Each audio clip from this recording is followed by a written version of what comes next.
జిల్లాలోని ధర్మపురి పుణ్యక్షేత్రమైన శ్రీ లక్ష్మీ నరసింహస్వామి అనుబంధ శ్రీ రామలింగేశ్వర స్వామి ఆలయంలో సోమవారం వరుణయాగం ఘనంగా నిర్వహించారు.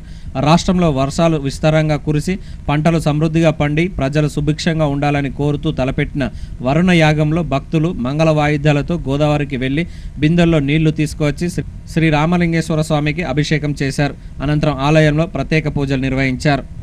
ఈ సందర్భంగా భక్తులు అధిక సంఖ్యలో పాల్గొని స్వామివారిని దర్శించుకొని తీర్థప్రసాదాలను స్వీకరించారు.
ధర్మపురి క్షేత్రంలో మన దేవాదాయ ధర్మాదాయ శాఖ కమిషనర్ గారి ఆదేశానుసారంగా మా ఈవో గారి ఆధ్వర్యంలో లోక కళ్యాణం కొరకై వరుణ మహాయాగము, అదేవిధంగా